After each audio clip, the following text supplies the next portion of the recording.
What's going on, guys? Welcome back to the channel. So yesterday was the Honda Super Meet. Damien and Ginger have just landed in NorCal. They made it back home. The last clip that you guys should have seen on the channel should have been Damien and Ginger dipping out like 12 hours ago.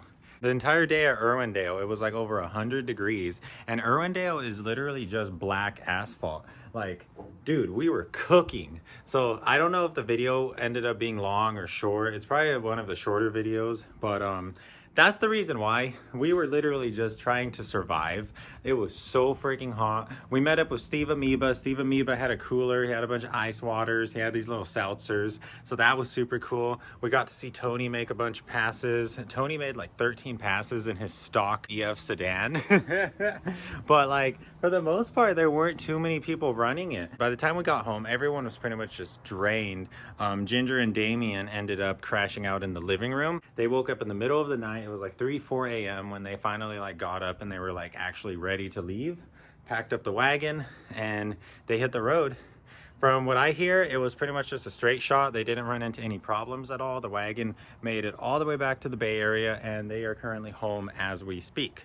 Probably knocked out sleeping, but hopefully we'll see Ginger, Daniel, and Damien soon again. Hopefully Ginger will bring his hatch down here. But anyways, guys, what is next on the agenda? Old School Honda did get canceled, but Old School Isaac just made another post about it saying he was basically asking if we should do it in San Diego at a different spot or if we should go to Pasadena. And it looks like we're going to go to Pasadena. Like most of the comments on that post were everyone saying let's go to Pasadena. And that is cool for us because we tried to make the Old School Honda Pasadena meet, but we were in Oregon. So hopefully we have another Pasadena meet this weekend and that's where we roll out to. That would be super cool. You guys already know we're trying to get Tay back on the road. We're gonna have Alex back in an EF very soon. We might pick up an EF for Danny. Danny's not getting rid of his EK, but we might put him in an EF. Stay tuned. Anyways, you guys, enough talking. Well, there's still going to be more talking, but for this video, let's get into the content. Sometime last week, we stopped by 6205 Gene's house because Gene left us a package outside.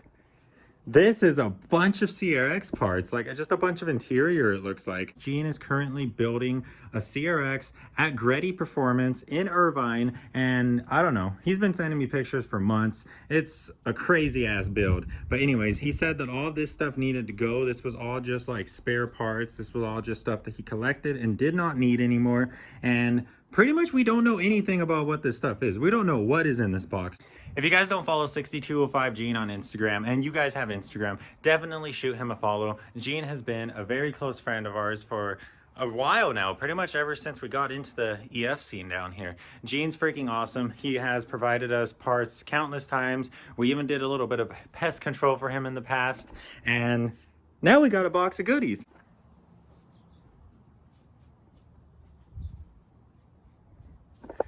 Okay, so pretty much this is everything that Gene sent us. There are a little bit of miscellaneous things inside of the box. We have some speaker covers that are in some pretty decent condition. They could be reupholstered, that would be cool. We have, for the hatch, we have these. This is what I'm most excited about. So, right here we have two sets of 9091 CRX window seals.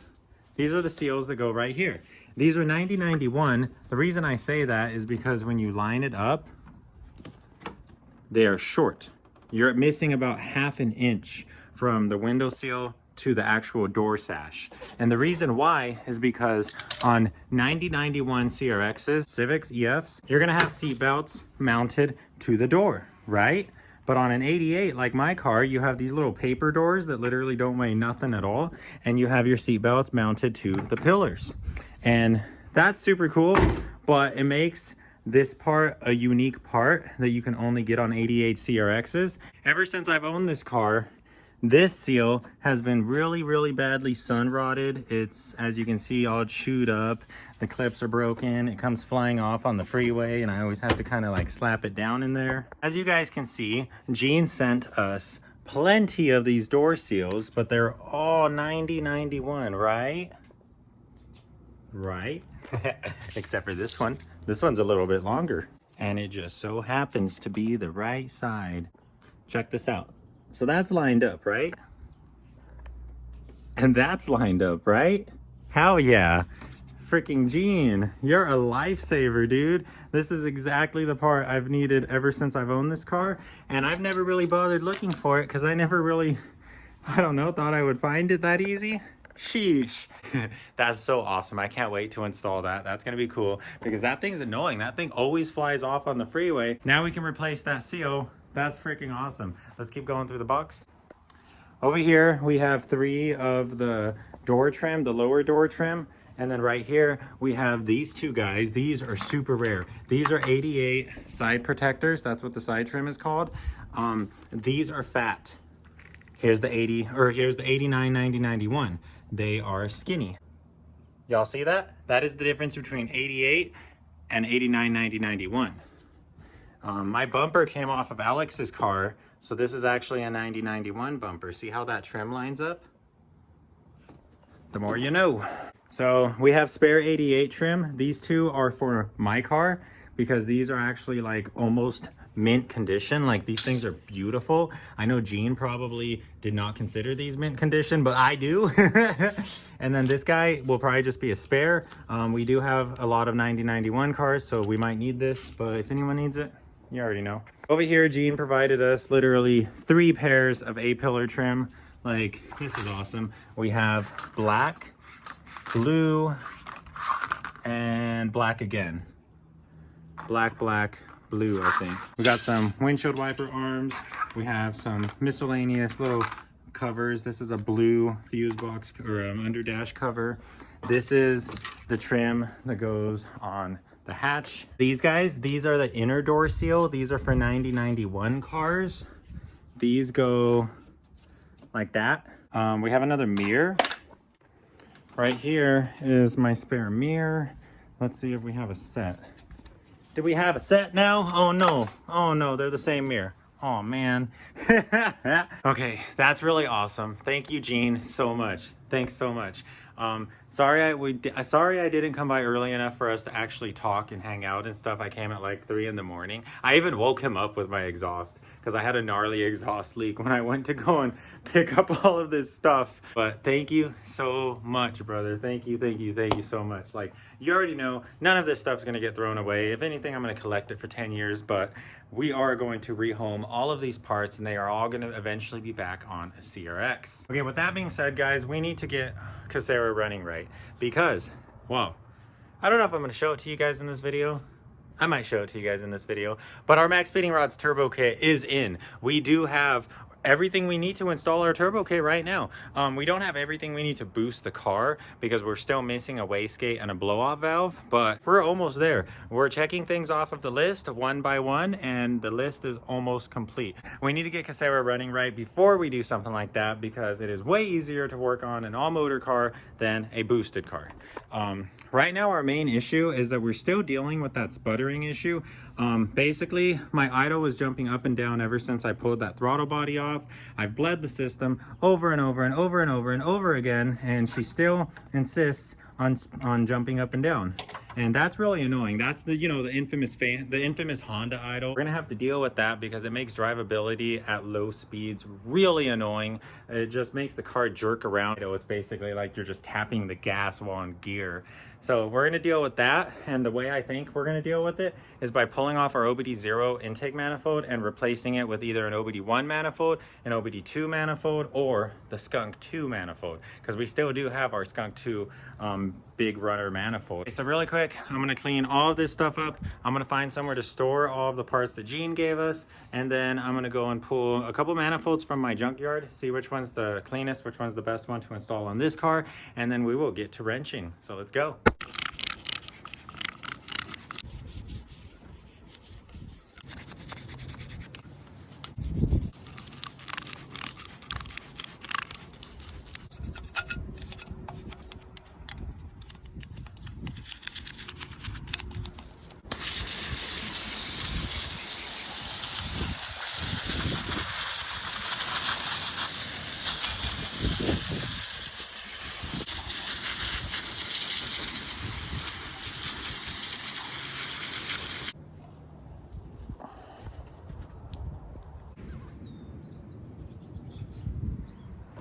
Okay, so I chose a manifold.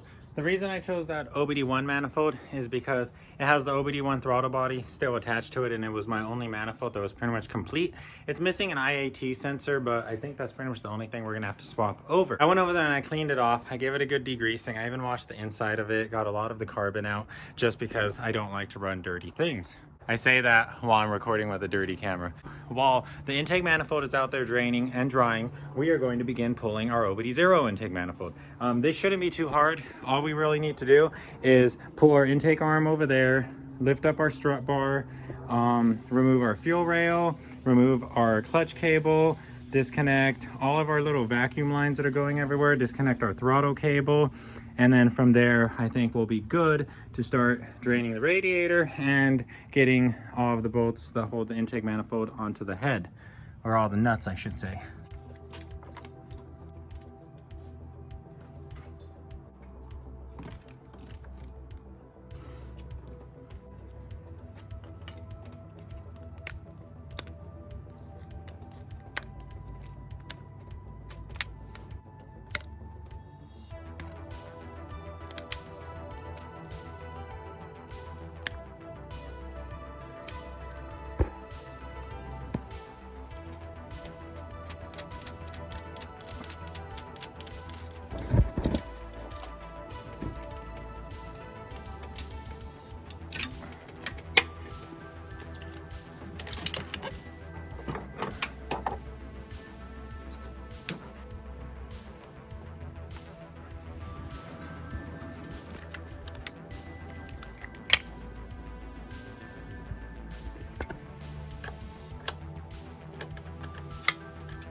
Cool.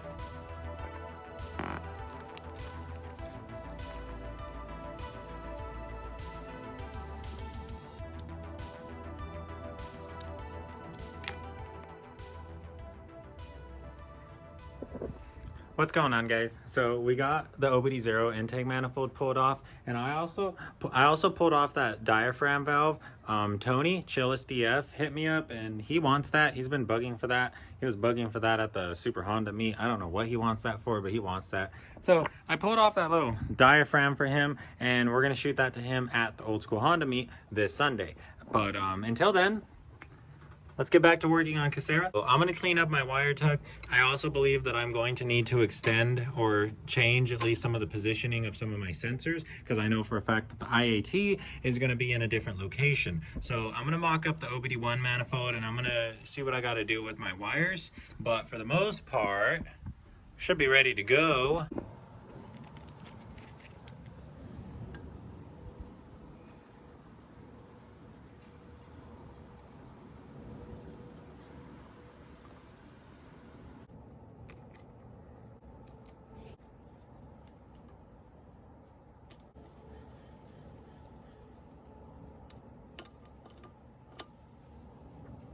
We're not going to be running that. We pretty much got this manifold all buttoned up, all ready to go, all ready to be installed. We are running my OBD0 throttle cable bracket only because I don't have an OBD1 throttle cable bracket, so it only bolts up with one bolt, but it should be perfectly fine. I might go look in the backyard and see if I have one, because who knows, I might actually have one in the backyard. But for the most part, we've got this manifold all buttoned up. We got our silicone hoses reinstalled for the throttle body. We have the tiny idle air control valve. I opened it up, cleaned it up a little bit, refreshed the O-ring. That is our old IAT sensor from the OBD0 manifold. I had to transfer that over. We plugged that vacuum port because we are not running the little diaphragm sensor that's up there. I'm not sure what that is. It's probably evap stuff.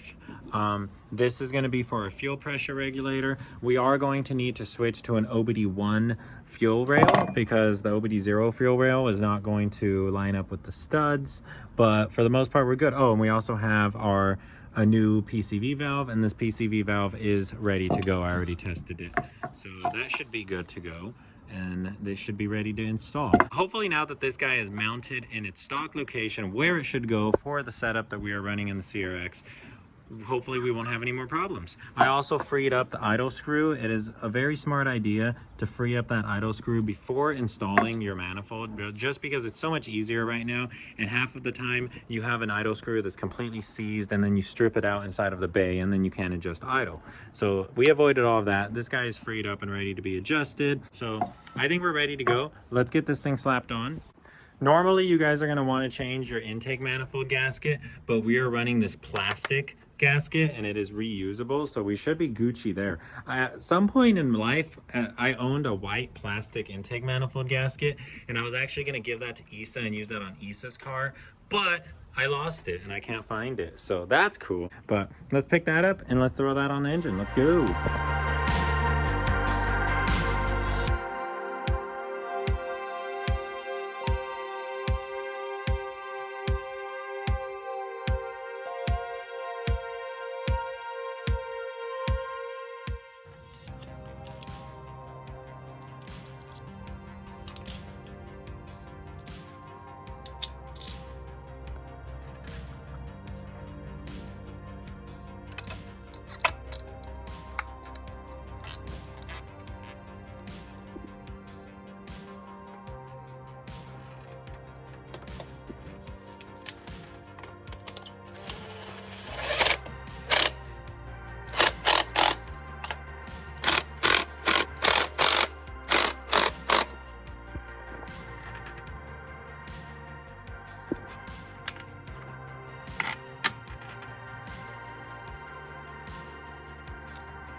so far so good.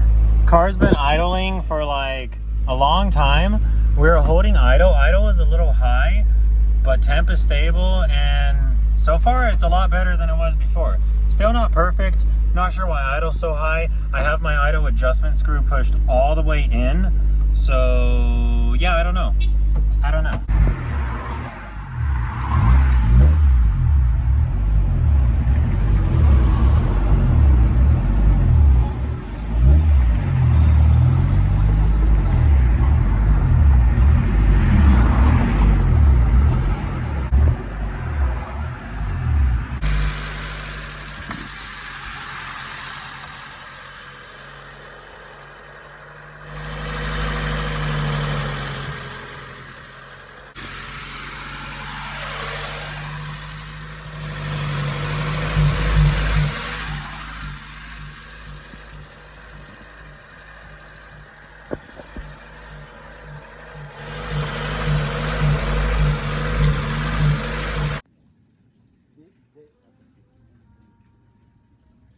Let's say this is the old ball.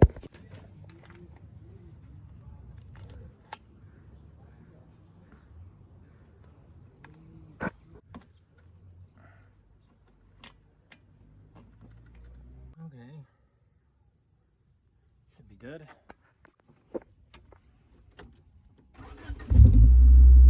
Yes! Finally!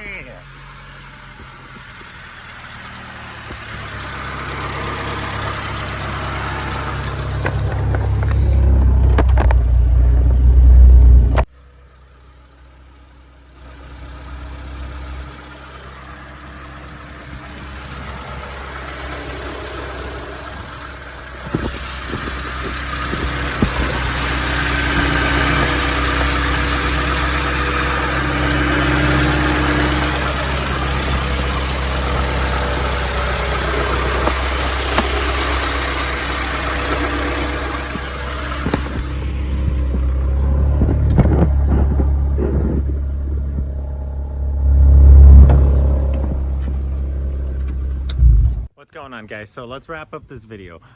We got our intake manifold swapped, we fixed our idle issue, we fixed our surging issue, we fixed our breaking up issue. Everything is solid on this car now. We no longer have any check engine lights. Our idle air control valve, it's doing its job, and we figured it all out. So let me walk you guys through what was going on. Okay, so I swapped my manifold because we were having a breaking up issue, and that was pretty much caused by my map sensor kind of just floating around in the bay and banging up on stuff and losing that vacuum seal. So now we are running an OBD1 manifold, and already right off the bat, guys, this manifold, I don't know if it's the shape, I don't know if it's more open, more ported than the OBD0 manifold, but like I feel like we have a lot more low end torque. Like before, when we were running the OBD0 manifold with the same exact setup, just the OBD0 manifold, I would floor it in like 2,000 RPM up to 3,000 RPM, and pretty much nothing would happen.